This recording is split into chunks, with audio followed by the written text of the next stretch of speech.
In July 1939, the American government approved the plans for the B-26 submitted by the Glenn L. Martin Company of Baltimore, Maryland, and production began. The plane originally had the designation Model 179. Martin had won the Army Air Corps' order for a medium bomber, although the aircraft would not fly until November 1940. War was imminent, and American industrial might was roaring to life after the long, lean years of the Depression.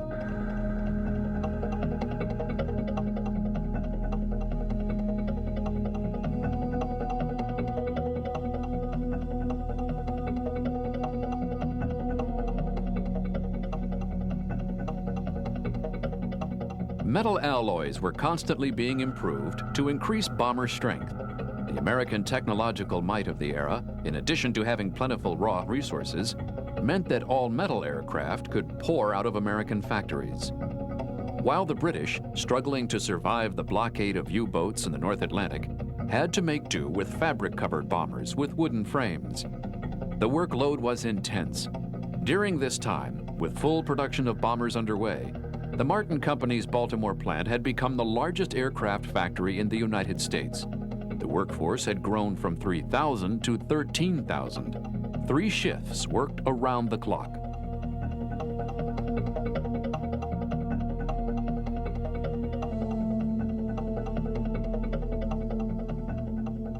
The Army's requirements for the new bomber were a bomb payload of 3,000 pounds, a flying range of 2,000 miles, and a top speed of over 300 miles per hour. No limit was given to landing or takeoff speed. The production models would far exceed these mandates. The very design of the B-26 made it a very special plane, one that factory workers would have to take great care in building. The urgencies of war meant there would be no prototype built. The first production planes were meant for operations.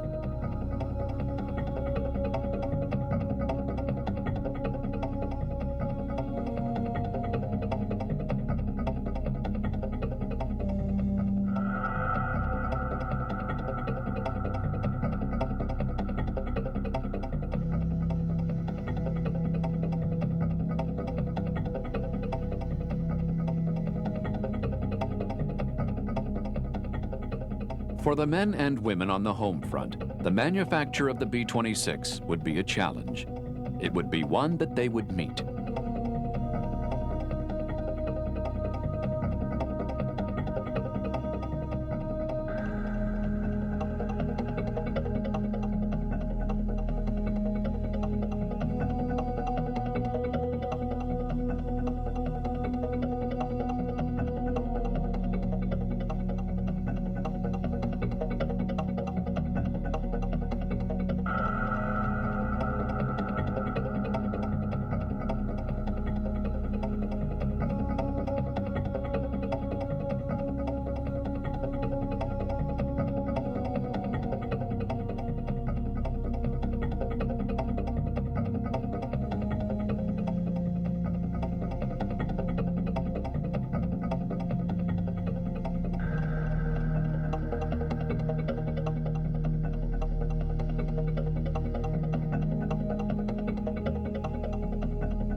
To attain a high speed, the wings were placed high in the fuselage.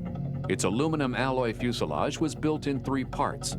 The bomb bays were made an integral part of the wing section. Every aspect of the bomber was designed for sleekness and speed. Early models of the bomber had a wingspan of 63 feet and had a very high wing loading factor of 51 pounds per square inch. The tail fins were of smooth, stress-skin cantilever structure. The rudder was fabric, but the elevators were covered with metal skin. The fuselage was designed to have 2 bomb bays, fore and aft. 2 2,000-pound bombs were capable of being carried in the front, while nearly 5,000 pounds of small bombs could be carried in the rear. There was enough room in the tail section for the rear gunner to be able to sit upright.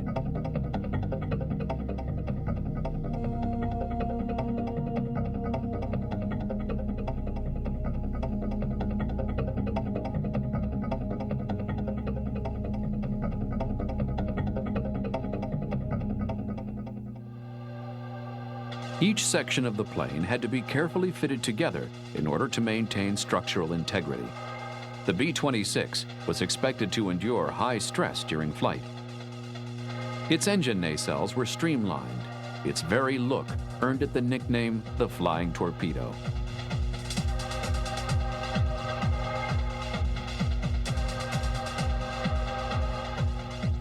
The engines were two 1,920 horsepower Pratt & Whitney R2843 double wasp radial piston powerhouses.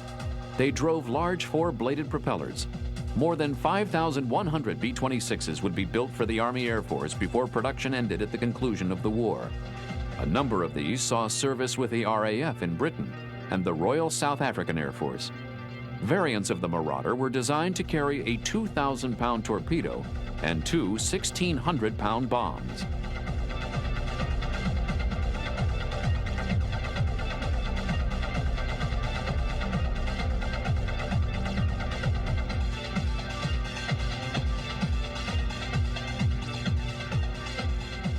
The first deliveries of the bomber to the Air Force resulted in near cancellation of the entire project.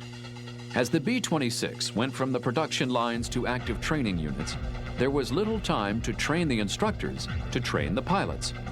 The Air Force established several training fields, including one at MacDill Field in Tampa, Florida. The unique design, combined with the higher takeoff and landing speeds, it would land at 130 miles per hour, made for many initial accidents. There was nothing inherently wrong with the design. Pilots just didn't have the right training to deal with problems, such as stalls at slow speeds. Soon the many accidents led the B-26 to earn such nicknames as the Flying Prostitute, the Widowmaker, the Wingless Wonder, and the Baltimore Whore, because the wings were so small it had no visible means of support. The slogan at MacDill became "One a day into Tampa Bay," because so many planes were crashing. It was not a good beginning for the B-26. Early in 1942, a Senate committee, led by Harry Truman, led an investigation into the B-26. The senators recommended production of the Marauder be stopped. But the few pilots who had mastered the aircraft insisted that it was fundamentally sound. Still, the Marauders kept crashing. Civilian ferry pilots sometimes refused to fly a B-26. Ultimately, General Jimmy Doolittle, the hero of the B-25 Mitchell raid on Tokyo, was assigned to personally investigate the B-26. Every aspect of the program was examined. Ultimately, it was determined that inexperienced air crews and ground crews were not getting adequate training. Doolittle sent his technical advisor on a tour of training bases to demonstrate the proper handling of the aircraft. Eventually, the B-26 would become one of the safest planes to fly in the Air Force, with one of its lowest accident rates.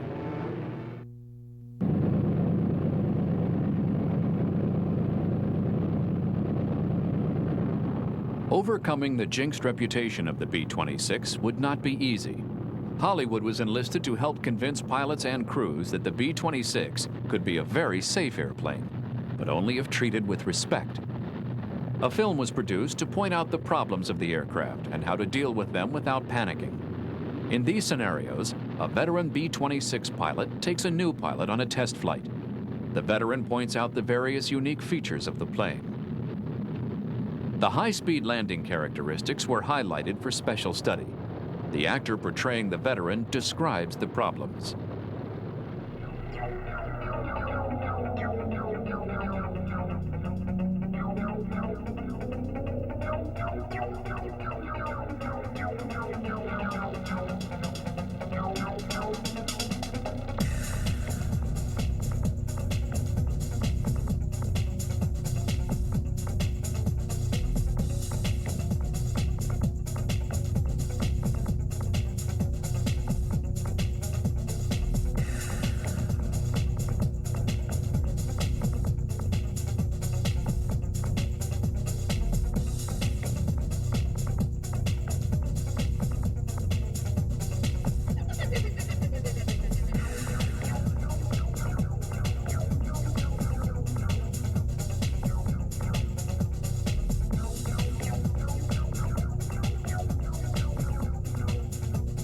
The pilots were told the B-26 had severe problems when one engine went dead. The film depicts what happens when an engine dies due to gasoline being inadvertently dumped overboard.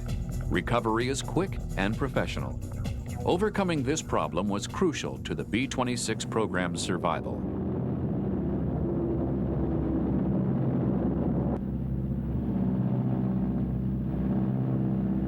Transfer gas to the main tanks.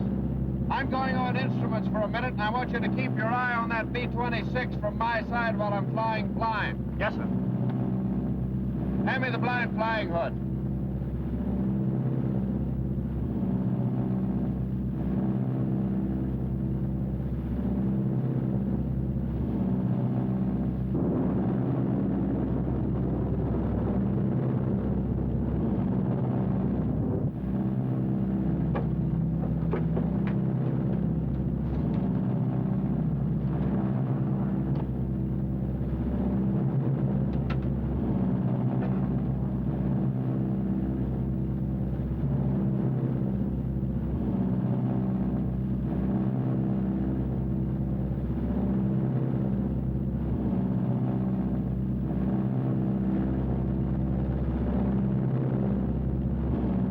Watch that 26 from your side, Jim.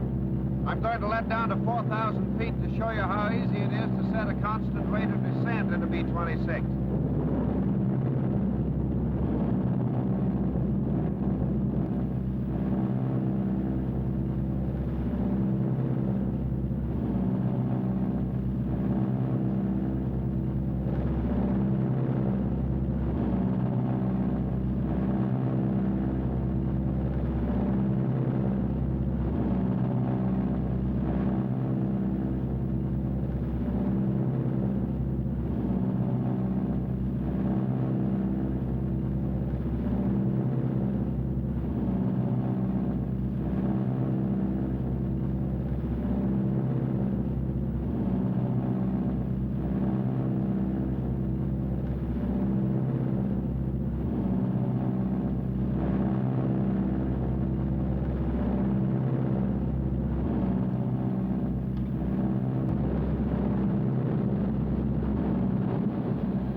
Nose down slightly and trim. Check airspeed.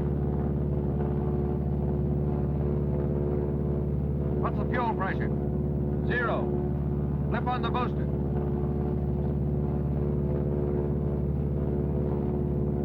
No rise in pressure. The field's inside. Do you think we can make it? I think so. I'm going to feather that dead engine. Watch me.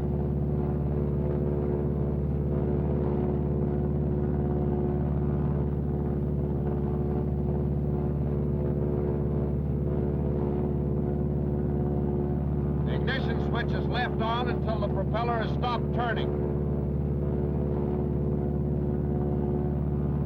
I center my ball and needle and slow up to 155, increasing my trim as I do. Isn't that a lot of trim, Dick? You need it because of the natural torque of the operating engine. Going on the right engine requires about 5 degrees more trim than if you were going on the left. The slower I go, the more trim I need. But I've got to watch that needle and ball while trimming. What's the airspeed? 155. Between 150 and 160 is correct. But 155 is plenty fast for single-engine operation.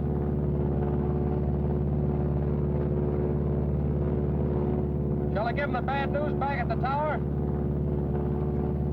Tower from 7645. I'm about 8 miles west of field, 4,000 feet, operating on a single engine. Request instructions for emergency landing. Go ahead. 7645 from the tower. The field is clear for emergency landing. Wind is south 10. Go ahead. 7645, roger.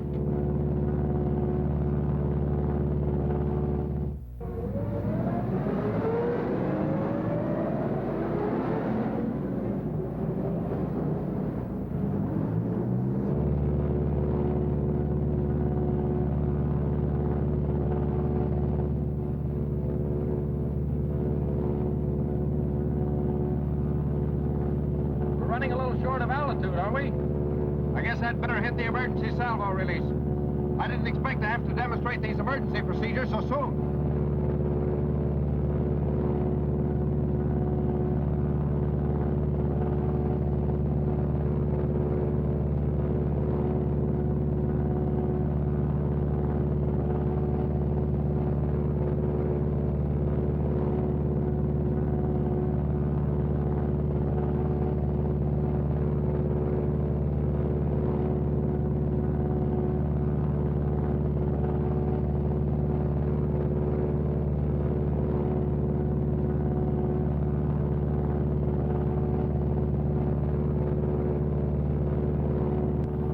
Landing gear down and check your instruments.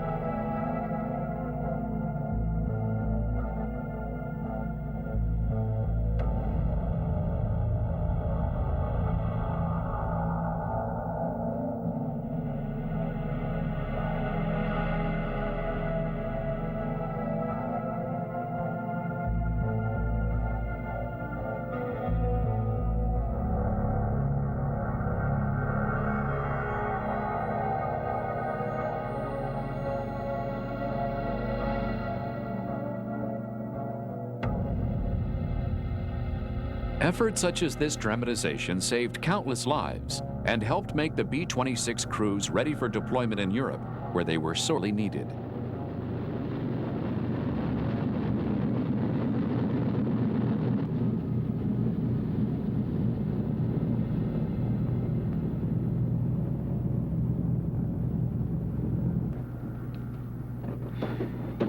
Very interesting, Captain.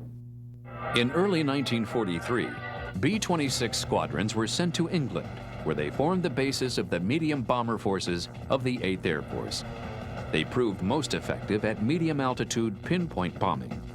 In preparation for the D-Day landings, they targeted bridges, airfields, railroad yards, gun positions, ammunition dumps, oil facilities, and later V-1 flying bomb launchers.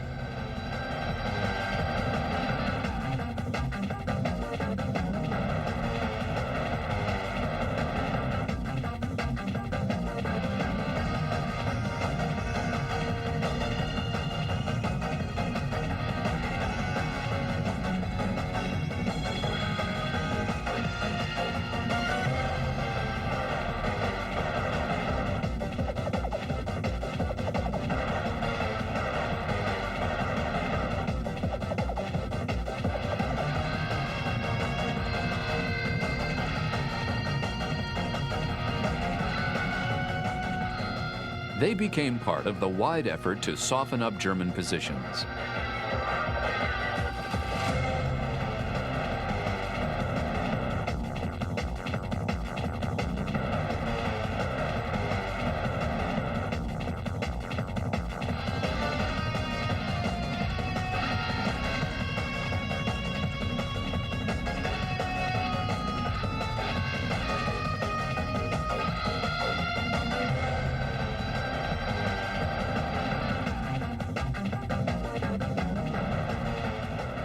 In the days immediately prior to the invasion, they hit German facilities at the beachheads.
The Air Force had done all it could.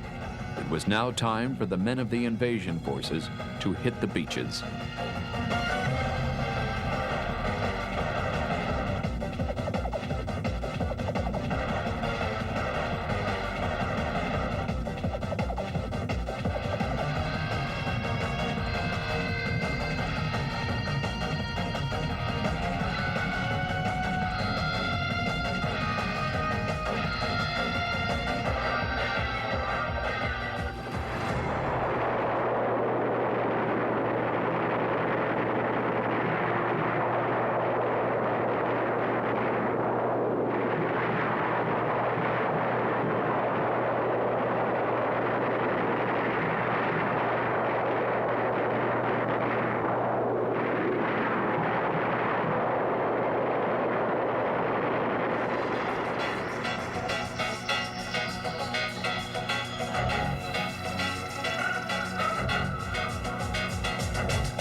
The success of the B-26 in both strategic and accurate tactical bombing paved the way for planners to create new aircraft as the Second World War drew to a close.